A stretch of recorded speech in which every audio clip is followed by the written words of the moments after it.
ეთერში ვართ, ვაგრძელებთ დილის ეთერს რადიო იმედზე FM 105.9-ზე და ახლა უნდა ვისაუბროთ ეროვნული გამოცდების, მისაღებ გამოცდებს რომ ეძახით, აი ამ ყველაფრის ნებათა ღელვაზე, რადგან გუშინ 6 აპრილს გაიხსნა რეგისტრაცია, რომელიც ერთი თვის განმავლობაში გაგრძელდება 6 აპრილი, 6 მაისი. ეს არის პერიოდი, როდესაც ყველა აბიტურიენტს შეუძლია დარეგისტრირდეს, მონიშნოს საკუთარი საინტერესო და მნიშვნელოვანი ფაკულტეტი, რომელზეც აპირებს სწავლის გაგრძელებას და მოემზადოს ზაფხულის დიდი ციებ-ცხელებისთვის. ყველა წესი, ყველა ცვლილება, ყველა დეტალი, რაც არ უნდა გამოგვეპაროს, ჩვენ ახლა შეგვიძლია გავიაროთ ჩვენ სტუმართან ერთად და დავსვათ შეკითხვები, როგორც ჟურნალისტის, ასევე აბიტურიენტის დედის პოზიციიდანაც გავამხელრობ, მე წელს აბიტურიენტის დედა ვარ და ჩემთვისაც ძალიან მნიშვნელოვანია ეს საკითხი პირადად, არა მხოლოდ გადაცემის ფორმატში. დიდი მადლობა სტუმრობისთვის, ჩვენ სტუმარს წარვადგენთ შეფასებისა და გამოცდების ეროვნული ცენტრის დირექტორი ქალბატონი თაბარ მემანიშვილი. მოგესალმებით. მადლობა, რომ შემოგვიერთდით ეთერში და განსაკუთრებული ყურადღება გვმართებს ყველას ამ ერთი თვის განმავლობაში, რომ რაღაც დეტალი არ შეგვეშალოს, რაც ხელს შეგვიშლის რეგისტრაციის პროცესში. ძირითადი წესები, პირადობის მოწმობით, არჩევანი და ასე შემდეგ. ეს არის ალბათ უცვლელი და თქვენს ონლაინ გვერდზე შეგვიძლია გავეცნოთ ხომ წესებს. ძირითადი ინსტრუქცია რეგისტრაციის პროცესს, რაც შეეხება უკვე გამოქვეყნებული არის ვებგვერდზე, ეგრეთ წოდებული აბიტურიენტის ცნობარის სახით და დეტალური ინფორმაცია რეგისტრაციის პროცესთან დაკავშირებით ნებისმიერ აბიტურიენტს შეუძლია რომ იხილოს იქ. ასევე გავრცელებული არის ჩვენი სოციალური ქსელის და ვებგვერდის მეშვეობით, ესევე ტელევიზიებში ტრიალებს ვიდეო რგოლი, დეტალური ინსტრუქცია თუ როგორ უნდა დარეგისტრირდეს აბიტურიენტი თვითონ ვებგვერდზე და არც თუ ისეთი რთული პროცედურა არის, ნამდვილად არ გაუჭირდება ჩვენს აბიტურიენტებს და ძალიან მნიშვნელოვანი მთავარი ყურადსაღები მათთვის არის ისევ და ისევ რეგისტრაციის ვადები. დიახ. არაერთ კომენტარში, არაერთ განცხადებაში ვთხოვეთ აბიტურიენტებს, რომ ძალიან დეტალურად გაეცნონ აი ამ რეგისტრაციის წესებს და პროცედურებს და ძალიან მნიშვნელოვანი არის, რომ ყურადღება მიაქციონ თვითონ რეგისტრაციის ვადებს. ვადები მნიშვნელოვანია რეგისტრაციისთვისაც და იმისთვისაც, რომ თუ რამე ცვლილების გაკეთება უნდათ, ეს ყველაფერი მოესწრება მხოლოდ 6 მაისამდე, ხომ? ვადებთან დაკავშირებითაც განმარტავ მაშინ, რომ რეგისტრაცია დაიწყო გუშინ 6 აპრილს და გამხსენით სარეგისტრაციო პორტალი დილის 10 საათზე და დასრულდება 11 მაისის 18 საათამდე. 11 მაისის. თუმცა აქ ყურადსაღები არის ერთი გარემოება, რომ 6 აპრილიდან 6 მაისის ჩათვლით არის, ასე ვთქვათ, ძირითადი სარეგისტრაციო პერიოდი. ანუ აი ამ ერთი თვის მანძილზე აბიტურიენტებმა უნდა შეარჩიონ საგნები, უნდა შეარჩიონ პროგრამები, უნდა შეარჩიონ საგამოცდო ქალაქი და უნდა უზრუნველყონ თითოეული ჩასაბარებელი საგნის საფასურის გადახდა. აქვე დავაზუსტებ, რომ საფასური არ შეცვლილა და ამაზე იყო სხვათა არასწორი ინფორმაციის გავრცელება, რომ გაძვირდა. არა, რაც არსებობს ერთიანი ეროვნული გამოცდები, იმის შემდეგ რაც არსებობს ეს საფასური 10 ლარის სახით თითოეულ საგანში, ეს საფასურიც არ გაზრდილა. ამიტომ 6 აპრილიდან 6 მაისის ჩათვლით აბიტურიენტებმა უნდა გააკეთონ არჩევანი. 6 მაისიდან 11 მაისის ჩათვლით მათ აქვთ რეგისტრაციის პროცესში მცირედი ცვლილებების განხორციელების შესაძლებლობა, როგორიც არის მაგალითად ის, რომ შეუძლიათ შეცვალონ დაუშვათ საგამოცდო ქალაქი, შეცვალონ პროგრამები და თუ მაგალითად 6 აპრილიდან 6 მაისის ჩათვლით ერთი საგნის ღირებულება მაინც აქვთ გადახდილი, შეუძლიათ რომ 6-დან 11-მდე დანარჩენი საგნებიც დაამატონ. გადასახადი, ანუ 11-მდე არის. უბრალოდ აქვე კიდევ გადასახადთან დაკავშირებით დავაზუსტებ, უბრალოდ განმარტავ, რომ აბიტურიენტები შეცდომაში არ შევიდნენ. ერთი საგნის ღირებულების გადახდა მაინც უნდა მოხდეს 6 აპრილიდან 6 მაისამდე. წინააღმდეგ შემთხვევაში 6 მაისიდან 11-მდე ამას ვერ შეძლებენ. რო თქვა სამივე საგანი ძირითადად ერთად მოიტოვოს ადამიანმა, ტექნიკურად ეს არ არის შესაძლებელი და ის არის 6-დან 11-მდე, ასე ვთქვათ, დამატებითი საშეღავათო პერიოდი არის აბიტურიენტისთვის, რომ აი ეს მცირედი ცვლილებების განხორციელების შესაძლებლობა მივცეთ. ან შეიძლება საგანი დაამატოს მეოთხე მაგალითად, ხო არის ფიზიკა, მათემატიკა და მე მეოთხე 10 ლარიც შესაძლებელია 3 საგანი ან თუნდაც 1, მერე შეიძლება იფიქროს, რომ აი კიდევ ერთი საგანი ხომ არ ამერჩია და 6-დან 11-მდე ამას შეძლებს. ხო, აი პირველ გადახდაზე მეც გამახსენდა, იმიტომ რომ შარშანაც აბიტურიენტის მშობელი ვიყავი და გამახსენდა, რომ პირველს თუ არ იხდი, საიტი უბრალოდ აღარ გიშვებს შემდეგ ეტაპზე. ამიტომ ამას ვთხოვთ ხოლმე, რომ ყურადღება მიაქციონ და რამდენიმე ინფორმაცია გავრცელდა გუშინ მე თვითონაც წავაწყდი, რომ 6 აპრილი არ იყო პირველი და ბოლო დღე, ასე ვთქვათ, რეგისტრაციის. 6-დან 6-მდე მთელი თვის მანძილზე შეუძლიათ რომ დღეს ერთი საგანი აირჩიონ ხვალ პროგრამაზე, ანუ მთელი თვის მანძილზე შეუძლიათ ცვლილებები განახორციელონ, ოღონდ კიდევ აქაც გავიმეორებ, რომ აუცილებლად შენახვის ღილაკით დაიმახსოვრონ ყველა ის ინფორმაცია, რის ცვლილებასაც პროგრამაში განახორციელებს. შენახვის ღილაკი. არასწორ ინფორმაციას და დეზინფორმაციას რაც ეხება, ვრცელდება ჯგუფებში აბიტურიენტების, მშობლების სიძე ჩატებს, რასაც ეძახიან, ეს ხო ცალკე სამყაროა საერთოდ და ხშირად არის ხოლმე ესეთი შემაშფოთებელი ინფორმაცია და ყველაზე მთავარი რაც არის, რომ თითქოს ერთიანი ეროვნული სასწავლო გეგმის ცვლილებამ გაავლენა იქონია გამოცდების და ტესტების და ქულების ცვლილებაზე. ეს ასეა თუ არა და რეალურად რამე შეიცვალა თუ არა წელს. იმიტომ რომ ოჯახები ვინც თქვა წინა წლებში გამოვლილი აქ ეს ყველაფერი იგივე საკეთებენ თუ არის რამე ფუნდამენტური ცვლილებები? არა, ტესტების ნაწილში მეც გავიგეს რამდენჯერმე გავრცელდა ეს ინფორმაცია სხვადასხვა ქსელში, რომ თითქოს აი ამ მიმდინარე რეფორმის ფარგლებში და აი ამ რაღაც ახალი მიდგომების გათვალისწინებით განსაკუთრებით რთული ტესტების ჩაბარება მოუწევთ წელს აბიტურიენტებს. ამ ნაწილში არაფერი არ შეცვლილა.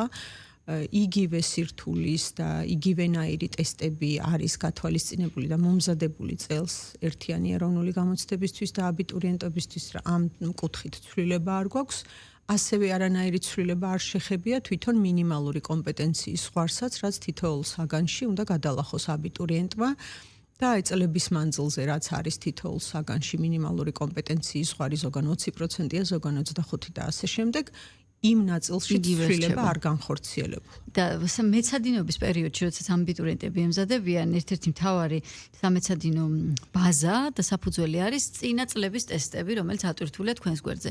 ანუ თქვენ ამბობთ, რომ ეს ტესტების დონე არის შენარჩუნებული და აქ ცვლილებები არ არის, ხო? იმიტომ რომ ეს ამით ხელმძღვანელობენ ხშირად მასწავლებლებიც და მოსწავლეები. ეს ტესტების გამოქვეყნებაც ამას ისახავს მიზნად, რომ რაღაცნაირად წინა ტესტები, რაც იყო წინა გამოცდებზე გამოყენებული, რა თქმა უნდა, იგივე და იდენტური ტესტები მომდევნო წლის გამოცდებზე არ მოვა, თუმცა ტესტის სტრუქტურას გაეცნობა აბიტურიენტი და დაახლოებით წარმოდგენა ექნება იმაზე, რა სირთულის ტესტთან და დავალებასთან ექნება მას შეხება. ამიტომაც არის ხოლმე გამოქვეყნებული, რომ რეალურად მომზადების პროცესში წინა წლის გამოცდილება და ტესტი მათ ძალიან კარგ დახმარებას უწევს. კი, ძალიან რეალურ რეჟიმში ამყოფებს, ასე ვთქვათ, გამოცდის რეჟიმში და ჩვენ მქონია სახში შემთხვევა, რომ ვთქვათ, იქ დროც ხო არის მოცემული კონკრეტულ გამოცდაზე, ხო? იმ დროში ამ ტესტის შევსების გატესტო, ანუ დროის მენეჯმენტი და ბევრ რაღაცა შეხმარება ხო ამ ტესტების არსებობა. ახლა სახელმწიფო დაფინანსების საკითხზე ვისაუბროთ თუ შეიძლება, იმიტომ რომ რადგან ერთიანი სასწავლო გეგმის ცვლილებაში ეს სახელმწიფო უნივერსიტეტებში დაფინანსების საკითხზე ვიცით ხო, რა ცვლილებებიც არის, ეს როგორ აისახება აი ქულების დაჯამებასა და ქულების სისტემაში, თუ არის ამ მიმართულებით რამე ქულების სისტემაში, ანუ სახელმწიფო დაფინანსება რომ მოიპოვოს სტუდენტმა. დიახ. გრანტებს გულისხმობთ ალბათ. წინა წლებში მოგეხსენებათ, რომ არსებობდა საგრანტო კონკურსი, რასაც ხშირად ახსენებენ ხოლმე დღესაც და კითხულობენ აღნიშნულთან დაკავშირებით აბიტურიენტები. წლევანდელ გამოცდებზე სიახლე გვაქვს ამ კუთხით, რომ საგრანტო კონკურსი არ იქნება, რაც ნიშნავს იმას, რომ აბიტურიენტი, რომელიც გადალახავს მინიმალური კომპეტენციის ზღვარს და დააგროვებს იმ ქულათა რაოდენობას, რაც საკმარისია იმისათვის, რომ რომელიმე უნივერსიტეტში მოხდეს, თუ ის, რა თქმა უნდა, შეარჩევს და მოხდება სახელმწიფო უნივერსიტეტში, მას სახელმწიფო სრულად დაუფინანსებს სასწავლას. ავტომატურად 100%-იანი გრანტი. რა თქმა უნდა, 100%-იანად სრულად დაუფინანსებს როგორც საბაკალავრო საფეხურზე, ასევე სამაგისტრო საფეხურზე. ანალოგიურად დაუფინანსებს სწავლას პროფესიულ საგანმანათლებლო დაწესებულებებში სრულად. ეს ეხება რა თქმა უნდა სახელმწიფოს მიერ დაფინანსებულ პროფესიულ საგანმანათლებლო დაწესებულებებს, თუმცა კერძო პროფესიულ საგანმანათლებლო დაწესებულებებშიც სახელმწიფო ასევე აფინანსებს სწავლას, ოღონდ სახელმწიფოს მიერ წინასწარ განსაზღვრული პრიორიტეტული მიმართულებების მიხედვით. ანუ მაგალითად რომელიმე ფაკულტეტზე თესეუში ვთქვათ არის 100 ადგილი.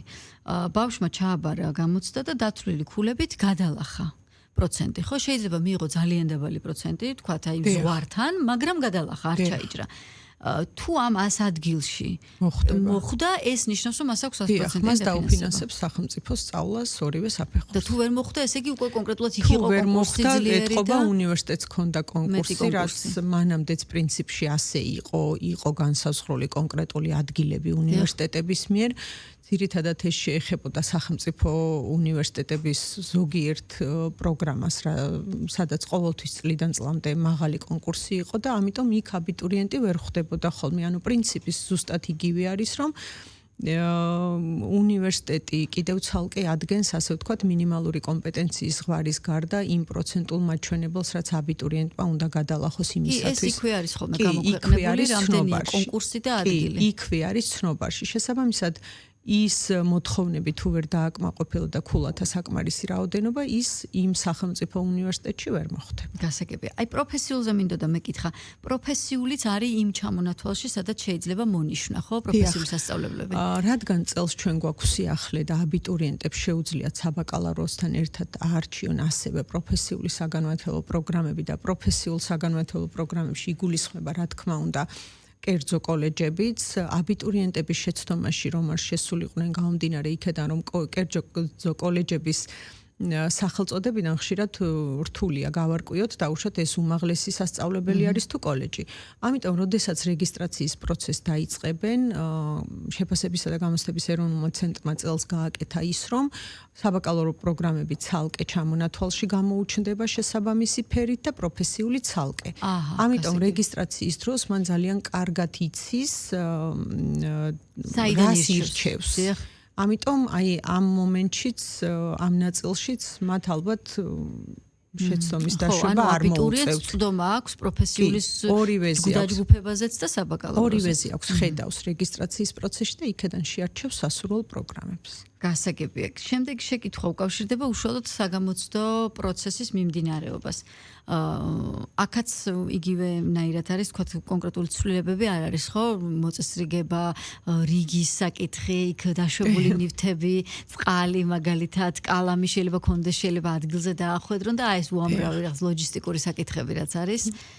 ეს ინსტრუქციებიც რეგისტრაციის პროცესშივე, გარდა იმისა, რომ ცნობარში არის მოცემული და ცნობარი საკმაოდ ვრცელი დოკუმენტია და ხშირ შემთხვევაში არ ეცნობიან ხოლმე აბიტურიენტები ამას სრულად. თუმცა რეგისტრაციის პორტალზეც არის ეს ინსტრუქცია, როგორ უნდა მოვიქცეთ გამოცდაზე, რა არის დაშვებული, რომ თან კონდეს გამოცდის მიმდინარეობისას. ეს ინსტრუქციაც რა თქმა უნდა არის და აბიტურიენტი რეგისტრაციის პროცესში შესაბამისი ღილაკის მონიშნით აი ამ ნაწილსაც ეცნობა და ისე ემზადება გამოცდისთვის.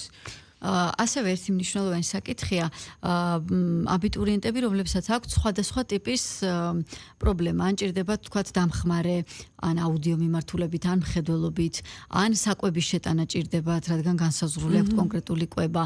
აი ეს ამ აბიტურიენტების მშობლებმა წინასწარ უნდა გაცნობონ თქვენ, რომ გაითვალისწინოთ, ხო? აი ეს როგორ არის რეგისტრაციის პროცესშიც არის ცალკე გრაფა, როდესაც ჩვენ ვეკითხებით აბიტურიენტს, მას აქვს თუ არა სპეციალური საჭიროება და იქაც თავისი პროცედურა არის. ამ საჭიროების შესახებ მან შესაბამისი დოკუმენტი უნდა ატვირთოს იმისათვის, რომ შეფასების და გამოცდების ეროვნულმა ცენტრმა იცოდეს ეს საჭიროება ჩვენთვის რას გულისხმობს და რა პირობა უნდა შეუქმნათ მას. ასევე სამნიშნელოვანია ექიმის დასკვნა, ხო? კი, ყველაფერი იქ ჩამონათვალი არის, შესაბამისად, როდესაც რეგისტრაციის პროცესი დასრულდება, ჩვენ ვიცით რომელ საგამოცდო ქალაქში ყავს დაუშვათ ასეთი საჭიროების მქონე აბიტურიენტი და შესაბამისად საგამოცდო ცენტრიც ისე მოეწყობა, რომ იმ აბიტურიენტის ყველა საჭიროება იქნეს დაკმაყოფილებული და ასევე არსებობს ცალკე აუდიტორიები, ხო? სადაც შეიძლება ვთქვათ ცალკე მოთავსდეს ადამიანი, რომელსაც ვთქვათ რაღაც რაღაც საჭიროება გააჩნია, ანუ და საერთო საგამოცდო სივრცეში ჩვენ იმიტომ ვთხოვთ აბიტურიენტებს და იმისათვის არის საკმაოდ ვრცელი პერიოდი რეგისტრაციისთვის, რომ გამოცდების ორგანიზება ლოჯისტიკურ საკითხებთან არის დაკავშირებული. შესაბამისად, ჩვენ რეგისტრაციის პროცესში უნდა ვიცოდეთ, რომელ აბიტურიენტს რა საჭიროება აქვს. ეს რა თქმა უნდა შესაბამისი დოკუმენტაციით უნდა იყოს დადასტურებული და ცენტრი მერე უზრუნველყოფს უკვე ამ საჭიროებებს სათანადოდ უპასუხოს და მიეცეთ შესაძლებლობა რომ გამოცდები სათანადო პირობებში ჩააბარა. საგნების მონიშვნაზე ერთი შეკითხვა მქონდა და ამომივარდა თავიდან, ეხლა გამახსენდა. თუ არსებობს ლიმიტი, რამდენი საგნის მონიშვნა შეუძლია აბიტურიენტს? არა. პროფესიულშიც და შეიძლება რომ შეაერთოს ასევე. ლიმიტი არ არსებობს, აბიტურიენტი აბარებს სავალდებულოდ ვიცით ალბათ რომ ორ საგანს ერთი არის ქართული ენა და ლიტერატურა, მეორე არის უცხოური ენა, ჩამონათვალიდან თვითონ შეარჩევს რომელი ენა უნდა და დანარჩენ მესამე, მეოთხე და ასე შემდეგ საგნებს თვითონ არჩევს. საგნების ჩამონათვალში აბიტურიენტი შეზღუდული არ არის და შეუძლია მისთვის სასურველი რაოდენობის საგნები შეარჩიოს, გამომდინარე იქედან, რომ სხვადასხვა პროგრამაზე შესაძლებელია სავალდებულოდ ჩასაბარებელი იყოს სხვადასხვა საგანი. ასევე არის პროფესიულის შემთხვევაშიც. პროფესიულის პროგრამა და ცნობარშიც იგივე ინფორმაციის შემცველი არის, როგორც საბაკალავრო და პროფესიულის კონკრეტული პროგრამა, რაც შესაძლებელია მისთვის საინტერესო იყოს თუ საჭიროებს მაგალითად იმ საგნის ჩაბარებას, რაც მას არჩეული არ აქვს, შეუძლია შესაბამისად ის საგანიც დაამატოს. და შესაძლებელია სიაში შეერთებულად იყოს პროფესიულიც და საგანს ერთნაირად აბარებს, ანუ საგნები არის ზუსტად ერთნაირი პროფესიულის შემთხვევაშიც, იმიტომ რომ ერთიანი ეროვნული გამოცდების დებულებით არის განსაზღვრული გარკვეული რაოდენობის საგნები, იგივე საგნები ბარდება პროფესიულის შემთხვევაშიც. უბრალოდ ამასაც ვიტყვი, ერთი გამონაკლისი ასევე სიახლე პროფესიულთან მიმართებით წელს რაც გვაქვს არის ის, რომ პროფესიულის მიმართულებით მინიმალური კომპეტენციის ზღვარი განსხვავებულია ეროვნული გამოცდებისაგან. მაგალითად, თუ ერთიანი ეროვნული გამოცდების შემთხვევაში რომელიმე საგანში არის მინიმალური კომპეტენციის ზღვარი 20%, პროფესიულის შემთხვევაში იქნება იმავე საგანში 11%. ნახევარი არის, კი, ნახევარი არის იმ შემთხვევაში. და ეს შანსებს აზრდის იმისას, რომ ჩააბარონ უფრო მეტად და საერთოდ თუ მას აქვს სურვილი, რომ შეარჩიოს პროფესიული მიმართულება, პროფესიულის მიმართულებით ამ შემთხვევაში მოთხოვნა ნაკლები არის გამომდინარე ისევ აი ამ ზღვართან დაკავშირებით მივადგეთ ყველაზე მტკივნეულ შეკითხვას, რომელიც მე ვფიქრობ საერთოდ არ არის თქვენს სტრუქტურასთან, მაგრამ მაინც ყველაზე მეტად ეს შეკითხვა. ისმის რამდენი ქულა მეყოფა, რა არის გამსვლელი ქულა? ეს არის ყველა ჯგუფში, რომ ქართულში მექნება თქვა რაღაც 38 და მყოფნის, რას მირჩევთ? მე დარწმუნებული ვარ, ესეთი შეკითხვები თქვენთანაც მოდიან და კიდევ ერთხელ ვუთხრათ მსმენელს, ეს უნდა გადამოწმდეს კონკრეტულად სასწავლებლის განაცხადში, ხო? კი, მეც შემხვდა ეს რამდენიმე განეს ინფორმაცია, რომ კითხულობენ ბავშვები, ჩვენი ცნობარი სამონარიდი მხდება ფაკულტეტების მიხედვით, ანუ ეს ჩვეულებრივად არის დაკავშირებული უკვე გამოცდის შედეგებზე, ხო? თუ კი აბიტურიენტები არ გაივლიან რეგისტრაციას, ანუ რაოდენობაზე არის აბიტურიენტი, შემდგომ უკვე ქულებზეა და საკმაოდ დიდ პროცედურებზე.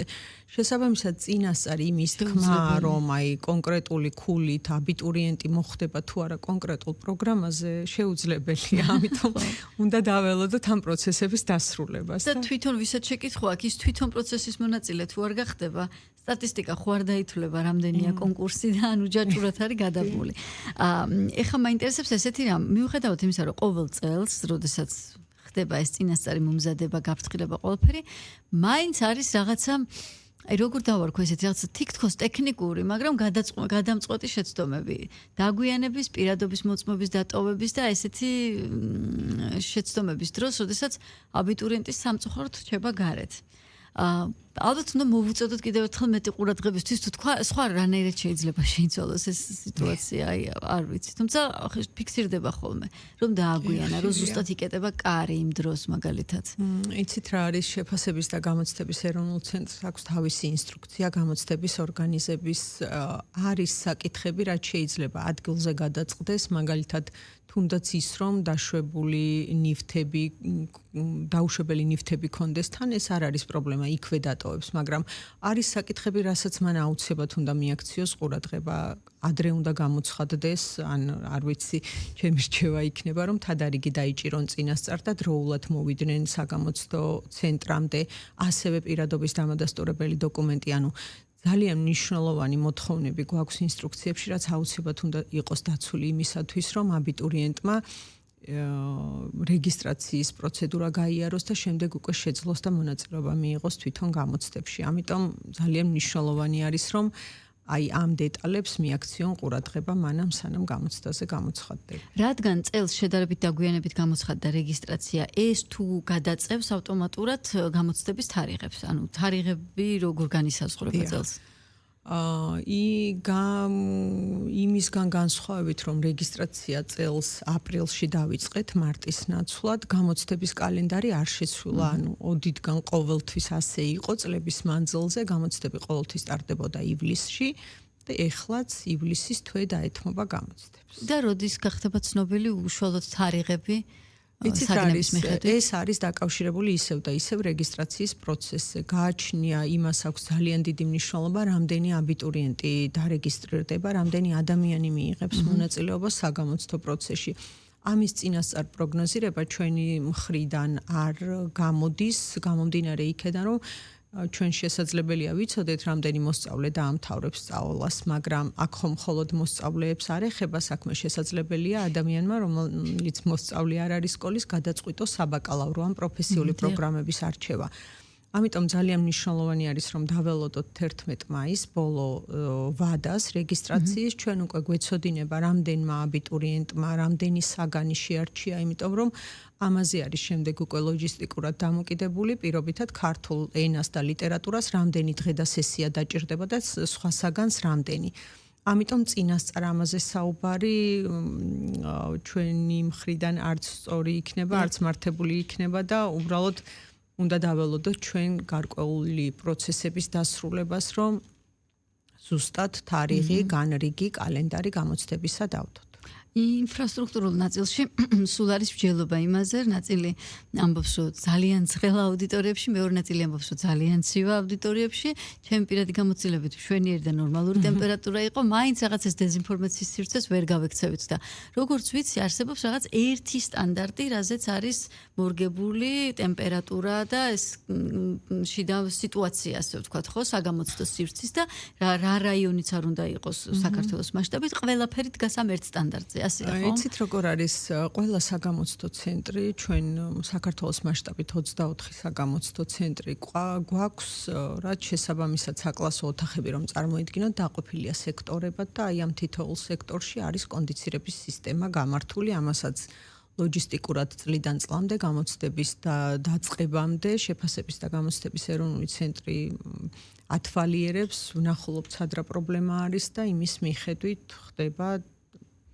პრობლემების გადაჭრა. ამიტომ კონდიცირებით უზრუნველყოფილი არის ყველა საგამოცდო ცენტრი. ხომ არ ემატება საგამოცდო ცენტრების რაოდენობა წელს თუ იგივე რაოდენობა? არა, წელს არ ემატება იგივე რაოდენობის საგამოცდო ცენტრები გვაქვს. ყველაზე ხშირად შემოსული შეკითხვა რა არის თქვენთან? ყველაზე მეტად რის მიმართ არის ხოლმე ინტერესი და დაბნეულობა?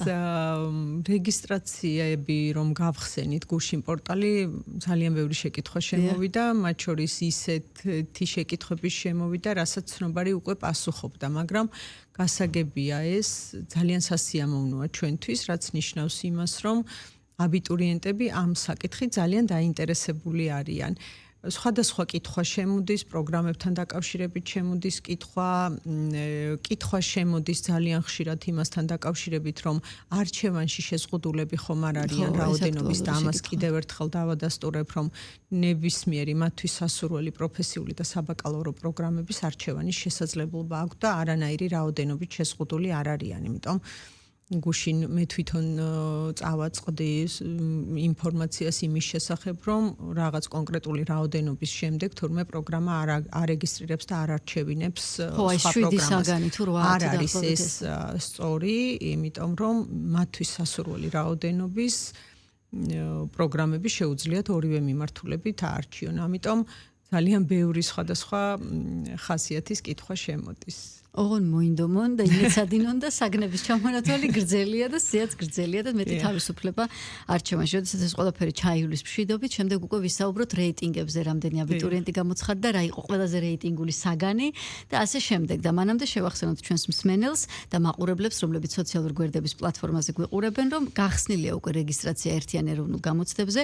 გუშინ 6 აპრილს გაიხსნა, გაგრძელდება 6 მაისამდე და შემდეგ კიდევ არის რამდენიმე დღე 11 მაისამდე დეტალების შესაცვლელად და ცვლილებების დასაფიქსირებლად, თუმცა ძირითადი დრო 6 აპრილი, 6 მაისი უკვე ჩართულია.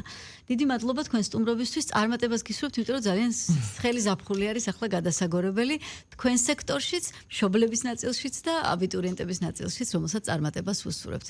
დიდი მადლობა თქვენ და წარმატებებს ვუსურვებ აბიტურიენტებს. მადლობა. შეფასებისა და გამოცდების ეროვნული ცენტრის დირექტორი თამარ მემანიშვილი გახლდათ ჩვენი სტუმარი. თქვენ კი უნდა დარჩეთ რადიო იმედის პლატფორმაზე, რა თქმა უნდა, იმიტომ რომ ძალიან საინტერესო საინფორმაციო ბადე გრძელდება 13 საათსა და 10 წუთზე ეთერში იქნება ჩვენი გადაცემა დროში მოგზაურობა და დღეს წარმოგიდგენთ იაპონელ ქართველოლოგს და მთარგმნელს იასუჰირო კოჯიმას, რომელიც გვამოგზაურებს თავის თარგმანებთან ერთად, როგორია იაპონურ ენაზე ნოდარ დუმბაძე, კონსტანტინე გამსახურდია, ვაჟა ფშაველა თუ მიხეილ ჯავახიშვილი ეს ყველაფერი გადაცემაში დროში მოგზაურობა. დარჩით FM 105.9-ზე. დროებით.